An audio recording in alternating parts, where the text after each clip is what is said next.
Quando nós enfrentamos certos desafios, certas lutas, dificuldades, principalmente as dificuldades internas do nosso coração, da nossa alma, é natural que a gente tente resolver, e isso é normal, isso é da nossa natureza, Deus nos fez assim. Mas a grande dificuldade de todos nós, grande desafio, é reconhecer que existem certas áreas da nossa vida em que nós mesmos não temos condições de resolver. É por isso que Deus manda uma palavra, e essa palavra vai ser chave para a sua vida, chave para a minha vida. Em Zacarias capítulo 4, versículo 6, Deus lida com um homem chamado Zorobabel, um líder de Israel que estava tentando construir um templo, e ele estava há muito tempo tentando mesmo, passou 8 anos com a obra parada. Ele tenta por meio dos exércitos, ele tenta por meio das habilidades, ele tenta de toda maneira conseguir concluir o templo e não consegue. E Deus vem até ele e diz: Zacarias, ou melhor, Zorobabel, não por força nem por violência, mas pelo meu espírito, diz o Senhor dos exércitos. Deus então traz essa conscientização para Zorobabel. A única maneira de você ter a nação inteira apoiando você nesse trabalho é buscando o meu espírito, é você realmente tendo o meu espírito dentro de você. E essa palavra é muito atual para a nossa vida hoje.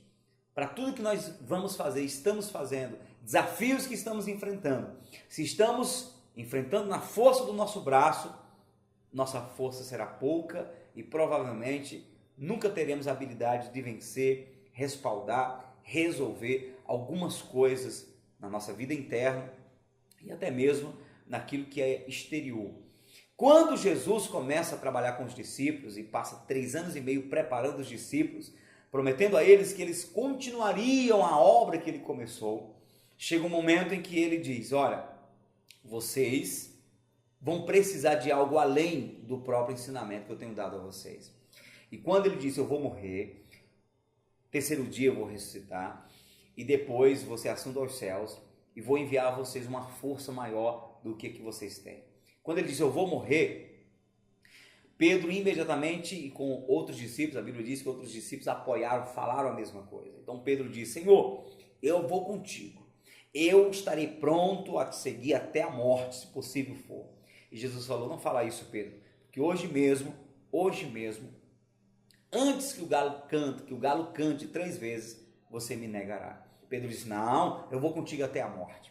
E então você sabe a história, Pedro negou Jesus 3 vezes, os discípulos fugiram e Jesus enfrentou a cruz sozinho. Depois que Jesus ressuscita, dá instrução para os discípulos e diz: olha, não saiam de Jerusalém, fiquem na cidade, até que do alto vocês recebam a promessa que o meu Pai está enviando para vocês. Quando chegamos em Atos capítulo 1, versículo 8, os discípulos ainda nesse contexto, perguntando: Senhor, quando é que o Senhor vai voltar para restaurar o reino a Israel? Jesus falou: não se preocupem com isso, se eu vou demorar a voltar, se eu vou voltar logo, não se preocupem com isso, porque vocês vão receber poder, recebereis poder ao descer sobre vós o Espírito Santo, e então vocês serão minhas testemunhas. E aí vocês serão testemunhos tanto em Jerusalém como em toda a Judéia, Samaria e até os confins da terra. E Jesus é assunto aos céus. Os discípulos passam 10 dias, um período de 10 dias, esperando a promessa se cumprir. A promessa se cumpre, o Espírito Santo desce no dia de Pentecostes, eles falam em línguas, recebem o fogo, são revestidos de poder, e a partir de então se inaugura um novo tempo na vida dos discípulos. Por exemplo, Pedro, que negou Jesus 3 vezes, agora é tomado com uma ousadia para falar do evangelho diante dos magistrados, diante dos doutores da lei. E uma vez Pedro e João foram presos, e aí foram açoitados, ameaçados, e disseram: parem de falar do nome de Jesus. Pedro então abre a boca e diz: vejam se é melhor obedecer a vocês do que a Deus, porque nós não podemos parar de falar do que temos visto e ouvido, porque importa agradar a Deus ao invés dos homens. Que ousadia, que atitude, que convicção! E a história diz que na morte de Pedro, quando ele foi martirizado, foram crucificar ele, e ele disse: eu não sou digno de morrer como meu mestre, me crucifique de cabeça para baixo. Esse é o Pedro que antes de ser cheio do Espírito Santo, negou Jesus 3 vezes. Agora está dando um show de fé, um show de convicção, um show de ousadia e coragem. Tudo isso por quê? Porque recebeu o Espírito Santo. Então a palavra é atual para a nossa vida. Não por força, nem por violência, mas pelo meu Espírito, diz o Senhor dos Exércitos. Foi assim com Zorobabel, foi assim com os discípulos, com toda a igreja, em toda a história até hoje.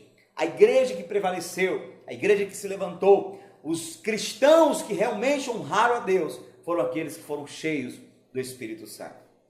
Talvez nós não estamos vivendo essa resistência de autoridades em relação ao Evangelho, mas de repente passamos por lutas internas.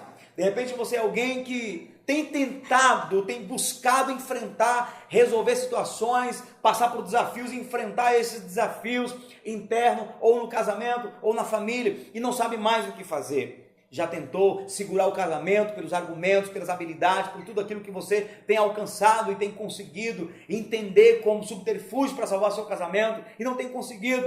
Eu te digo, você não vai conseguir mesmo. Porque não é por força nem por violência, mas pelo Espírito do Senhor. Ao invés de ficar brigando, tentando resolver seus problemas, busque o Espírito Santo. Porque quando ele vier, vai mudar o marido, vai mudar a esposa, muda os filhos, de repente filhos envolvidos em drogas, em prostituição, e você não sabe mais o que fazer, já brigou, já argumentou, já fez tudo que pôde fazer para segurar, para proteger, não consegue. Eu te digo, você não vai conseguir mesmo. Busque o Espírito Santo e então ele fará a obra. Jesus falou que 2 funções do Espírito Santo na nossa vida seria convencer-nos do pecado, justiça e juízo e nos guiar a toda a verdade. Quem que pode nos convencer? Quem que pode nos transformar? O Espírito Santo. Então entregue a tua casa para o Espírito Santo.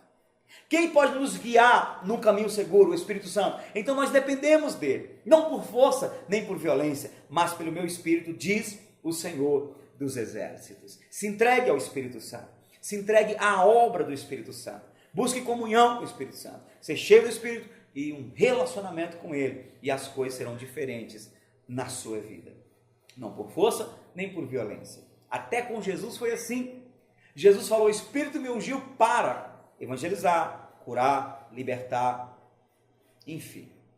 No capítulo 12 de Mateus, versículo 28, Jesus foi questionado, falaram que Jesus estava expulsando demônio por Belzebu, príncipe dos demônios.